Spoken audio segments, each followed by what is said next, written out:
Hello students, आज की video के अंदर हम एल्काइंस के बारे में बात करेंगे। एल्काइन जो वर्ड है ये दो चीज़ों से मिलके बना है, एल्क प्लस वाइन।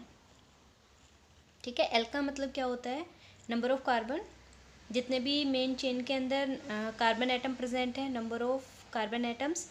और आइन का मतलब है ट्रिपल बॉन्ड। क्या मतलब है? YNE का ट्रिपल बॉन्ड। यानी ये भी किस टाइप के कंपाउंड होते हैं? अनसैचुरेटेड। अनसैचुरेटेड कंपाउंड वो होते हैं जिनके अंदर डबल या फिर ट्रिपल बॉन्ड प्रेजेंट रहता है, यानी मल्टीपल बॉन्ड करैक्टर जिनके अंदर रहता है उन्हें हम अनसैचुरेटेड कंपाउंड कहते हैं। और ऐसे कंपाउंड जिनके अंदर सारे के सारे सिंगल बॉन्ड प्रेजेंट होते हैं उसे हम क्या कहेंगे? सैचुरेटेड कहेंगे। तो ये अनसैचुरेटेड टाइप के होते हैं। अब इनके बारे में जो थोड़ी बहुत डिटेल है वो हम पहले देख चुके हैं। तो यहाँ पे डायरेक्ट हम नोमेनक्लेचर स्टार्ट कर रहे हैं। जैसे देखिए, मैं एक कंपाउंड लिख रही हूँ यहाँ पे CH ट्रिपल बॉन्ड CH। अगर आप इसे खोल के लिखना चाहें तो ऐसे लिख सकते हैं C triple bond CH। Carbon जो है वो 4 से ज़्यादा बॉन्ड नहीं बनाएगा, 4 बॉन्ड होने चाहिए कार्बन के। तो यहाँ देखिए कार्बन ने कितने बना रखे हैं? 3 और 1 4 कंप्लीट है इसके। इस कार्बन के अगर काउंट करोगे तो 3 और 1 4, इसके भी 4 कंप्लीट है। तो जो CH triple bond CH present है यहाँ पर, तो टोटल नंबर ऑफ कार्बन कितने हैं? 1 2। 2 कार्बन के लिए हम क्या वर्ड यूज़ करते हैं? इथ। और क्योंकि इसमें ट्रिपल बॉन्ड प्रेजेंट है तो उसके लिए एज ए सफिक्स क्या यूज़ किया जाता है? YNE, ethyne. यानी क्या बोलेंगे आप इस कंपाउंड को? इथाइन बोलेंगे। और अगर ये फॉर्मूला ना दूँ, मैं सिर्फ ये नाम लिख दूँ इथाइन, तो इससे भी आपको पता चलना चाहिए। इथ का मतलब है 2 कार्बन है और YNE लगा हुआ है, इसका मतलब इनके बीच में ट्रिपल बॉन्ड प्रेजेंट है। कोई और एग्जाम्पल देखते हैं। जैसे देखिए CH3C ट्रिपल बॉन्ड CH। ठीक है, अब ये 3 कार्बन का कंपाउंड है तो 3 कार्बन के लिए क्या वर्ड यूज़ किया जाता है? प्रोप। और ट्रिपल बॉन्ड प्रेजेंट है इसलिए YNE, प्रोपाइन। ओके, तो प्रोप 3 के लिए, 3 कार्बन के लिए, और वाइन का मतलब YNE लगाया हुआ है, यानी इनके बीच में ट्रिपल बॉन्ड प्रेजेंट है। तो ये भी जो मल्टीपल बॉन्ड करैक्टर शो कर रहा है और एल्काइन से रिलेटेड कंपाउंड है।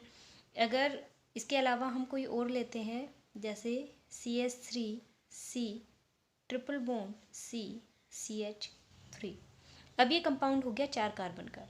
4 कार्बन के लिए ब्यूट लिखते हैं और ट्रिपल बॉन्ड है तो YNE लगा देंगे। लेकिन अगर सेम कंपाउंड लिखा जाए, जैसे यहाँ पे मैं लिखती हूँ CH ट्रिपल बॉन्ड CH2CH3, इस तरीके से लिख दिया मान लो, तो ये भी 4 कार्बन का ही कंपाउंड है, तो इसे भी हम क्या लिखेंगे? ब्यूटाइन।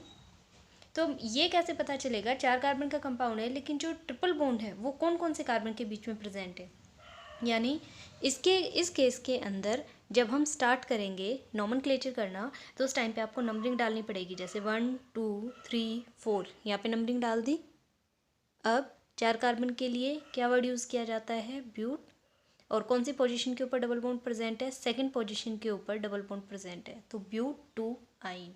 यानी 4 कार्बन का मेन कंपाउंड है हमारा, लॉन्गेस्ट कार्बन चेन 4 की है और उसमें सेकंड नंबर कार्बन के ऊपर ट्रिपल बॉन्ड प्रेजेंट है, 2 आइन। इसी तरीके से यहाँ पर 1 2 3 4, तो टोटल जो कार्बन है 4 हैं, 4 के लिए ब्यूट 1 आइन।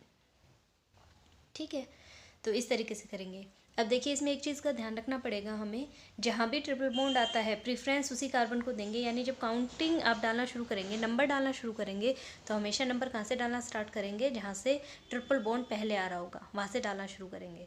और दूसरी चीज़, इसका जो मिनिमम कंपाउंड होता है, जो सबसे स्मॉलेस्ट कंपाउंड होता है, वो 2 कार्बन से स्टार्ट होगा, क्योंकि एक सिंगल कार्बन ट्रिपल बॉन्ड नहीं बना सकता। किसके साथ बनाएगा? वो तो सिंगल बॉन्ड बना लेगा और अदर एलिमेंट के साथ बनाएगा। एल्काइन का मतलब ही क्या है कि नंबर ऑफ कार्बन, यानी जो डबल बॉन्ड ट्रिपल बॉन्ड जो भी प्रेजेंट है वो कार्बन कार्बन के बीच में होना चाहिए।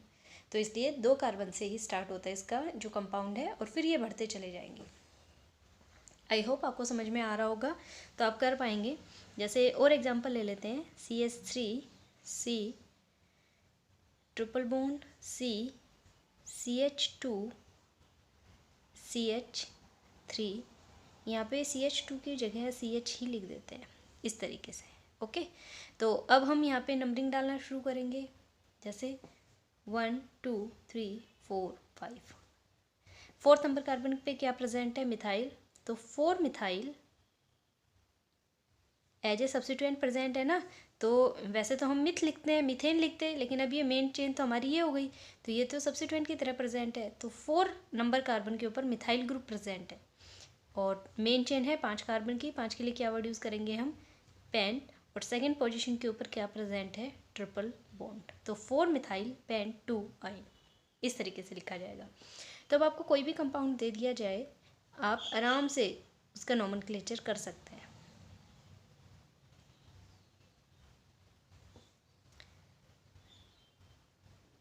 ठीक है, ये एक और कंपाउंड लिखा है यहाँ पर, तो इसका जब नोमेनक्लेचर करेंगे तो आपको क्या लिखना है यहाँ पर, देखें 1 2 3 4, 4 कार्बन का कंपाउंड है।